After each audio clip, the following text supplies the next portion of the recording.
திருமணமான 3 மாதங்களில் சென்னை உயர்நீதிமன்ற பெண் வக்கீல் உயிரிழந்த விவகாரத்தில் மாப்பிள்ளை வீட்டார் டார்ச்சர் செய்தது மொபைல் மூலம் தெரிய வந்துள்ளதாக தந்தை பரபரப்பை கிளப்பியுள்ளார்.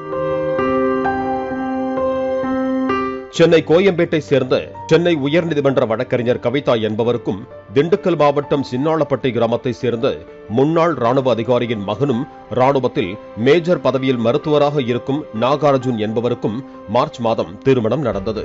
கவிதாவின் தந்தை தட்சிணாமூர்த்தி தனது மகளின் திருமணத்திற்காக 100 சவரன் நகை, மாப்பிள்ளைக்கு 13 சவரன் நகை, வைர மோதிரம், மஹிந்திரா XUV 700 சொகுசு கார், 2.5 லட்சம் ரூபாய் ரொக்கம் என மாப்பிள்ளை வீட்டார் எதிர்பார்த்ததை விட அதிகமாக வரதட்சணையாக வழங்கியதாக கூறப்படுகிறது. ஆனா என்கிட்ட ஒவ்வொரு பொருளுமே வேணும் கேட்டு வாங்கினானுங்க. கார் என் பொண்ணை டார்ச்சர் பண்ணானுங்க. இந்த கார் தான் வேணும், அது வேணும். அது அப்படி இருந்தாலும் நான் வந்துட்டு 32 லட்ச ரூபாய்க்கு கார் வாங்கி கொடுத்தான். 4 லட்ச ரூபாய்க்கு வெள்ளி பொருள் வாங்கி கொடுத்தான். அவன் கேட்டதெல்லாம் வாங்கி கொடுத்தான். ஒரு மிதியடி 40 மிதியடி வாங்குறாங்க. அவ்வளோ பெரிய பங்களாவா தரப்போறாங்க ஒரு குவார்ட்டர்ஸு. திருமணத்திற்கு பின்பு கூட தனது வங்கிக் கணக்கில் பிரச்சனை என கூறி கவிதாவின் வங்கிக் கணக்கில் இருந்து 5 லட்சம் ரூபாய் வரை நாகார்ஜுன் வாங்கியதாகவும் கூறப்படுகிறது. திருமணமான சில நாட்களுக்கு பிறகு தனது மகள் சோர்வாக காணப்பட்டு நடவடிக்கையில் மாற்றம் தெரிந்ததாகவும் அது குறித்து கேட்ட போதெல்லாம் ஒன்னும் இல்லை என்று கவிதா சமாளித்ததாகவும் கவிதாவின் தந்தை குறிப்பிட்டிருக்கிறார். திரும்பி வந்து என் பொண்ணை பார்க்குறா. அப்பவே என் பொண்ணு வந்து ஒரு அப்நார்மலா முழிச்சா. எப்படின்னா ஒரு அப்பத்த அம்மாவை பார்த்தா ஒரு 3 நாள் தான் இருக்கு. அப்பவே இப்படி எங்களை பார்த்தா அப்படியே முழிக்கிறா. எதுவும் சொல்ல முடியல. அப்ப நான் கேட்டிருக்கேன். மறுநாள் என் பையன் கூட தான் கூட்டு வந்து தனியா பேசும்போது விடல. காப்பி ரெடி ஆயிடுச்சு வாங்கன்னு சொல்லி தனியா வந்து இது பண்ணிட்டாங்க. அப்புறம் நான் மறுநாள் கேட்குறேன், Kavita anything wrong with you, anyone will ask to you that anything wrongனா no daddy I am okay அப்படின்றான். ஆனா நான் புரிஞ்சுட்டேன் என் பொண்ணு வந்து எதுக்கோ இது பண்றான்னு சொல்லிட்டு.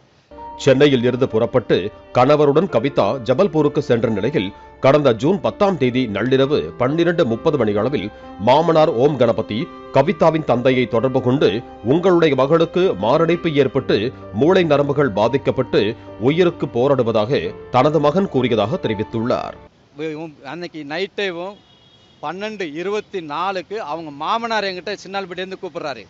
கூப்பிட்டு இந்த மாதிரி உங்க பொண்ணுக்கு வந்து கார்டியாட்டிக் அரெஸ்ட். ஃபர்ஸ்ட் புரிஞ்சுக்கோங்க, ஹார்ட் அட்டாக்கு கார்டியாட்டிக் அரெஸ்ட்டுக்கு ரொம்ப வித்தியாசம் இருக்கு.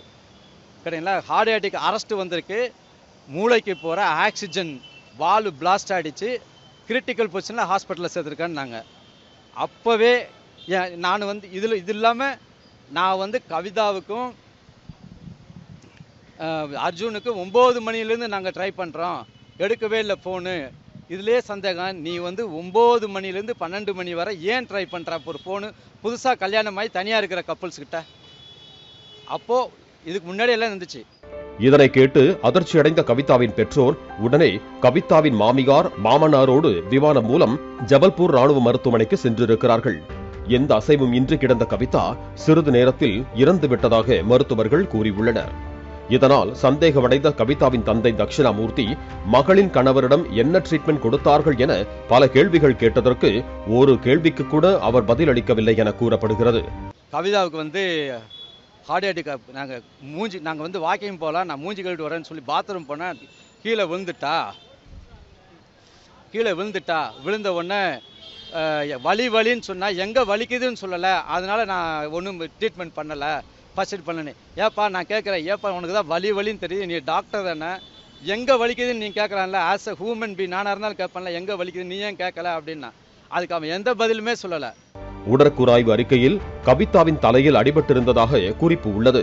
ஆனால் ஜபல்பூர் ராணுவ மருத்துவமனையில் அது குறித்த எந்த குறிப்பும் இல்லை. ராணுவ மருத்துவர் என்பதால் மருமகன் அதிகாரத்தை பயன்படுத்தி ரிப்போர்ட் எழுத வைத்துள்ளதாக கவிதாவின் தந்தை தெரிவித்திருக்கிறார். அவளுக்கு வந்து தலையில இங்கேயும் பின்னாடியும் பலமான அடிபட்டிருக்கு. ஆனா மிலிட்ரி ஹாஸ்பிட்டல் அதை பத்தி எந்த குறிப்புமே இல்ல. போஸ்ட்மார்டம் ரிப்போர்ட்ல இருக்கு. ஆமா, ராணுவ அரசு அந்த இதுல ராணுவ ஹாஸ்பிட்டல்ல கொடுத்த எந்த டெத் சர்டிஃபிகேட்லயும் அவளுக்கு அடிபட்டதை பத்தி சொல்லல. இதுல இருந்தே தெரிஞ்சுக்காங்க இவன் எவ்வளவு இன்ஃப்ளூயன்ஸ் பண்ணிருக்கான் ஆஸ் அ டாக்டர். இறப்பிற்கான காரணம் இதய கோளாறு என குறிப்பிடப்பட்டிருந்த நிலையில் கவிதா திருமணத்திற்கு முன்பு ராஜீவ்காந்தி மருத்துவமனையில் எடுத்த உடற்பரிசோதனையில் எந்த ஒரு குறைபாடும் இல்லாமல் இருந்ததாக சொல்லப்படுகிறது. மகளின் மொபைலை சோதனை செய்ததில் மகள் 3 மாதங்களாக கன்னித்தன்மையோடு இருந்ததும் டெஸ்ட் டியூப் மூலம் குழந்தை பெற்றுக் கொள்ளலாம் என மருமகன் பேசியிருந்ததும் தெரிய வந்ததாக கவிதாவின் தந்தை தெரிவித்திருக்கிறார். அதே நேரத்தில் முடி நீளம் இல்லை, உடலை காரணம் காட்டி பாடி ஷேமிங் செய்து தனது மகளை கொடுமை செய்து வந்ததும் தெரிய வந்துள்ளதாக சொல்லப்படுகிறது. நாங்கள் அந்த ஃபோனில் டெலிட் போனதில் மிச்சம் இருந்தது என் பொண்ணை நிறைய பாடி ஷேப் பண்ணியிருக்காங்க. நீ முடி இல்லை உனக்கு தலையில், உனக்கு தொப்பையாக இருந்தால் இது பண்ண முடியாது அப்படின்னு. அது இல்லாமல் நிறையா வாங்கியிருக்காங்க. அவள் சொல்லியிருக்கா, நான் ஒரு ஹைகோர்ட் வக்கீல், நான் இந்த வேலைக்கு இங்கே கக்கூஸ் கழுவுறதுக்கும் பாத்ரூம் கழுவுறதுக்கும் சமையல் பண்ணுறதுக்கு வீடு கூட்டுறதுக்கு தான் வந்திருக்கேன், அதுக்கு தான் என்னை கல்யாணம் பண்ணி கொடுத்துருக்கீங்களா அப்படிலாம் எனக்கு கேட்டிருக்கா.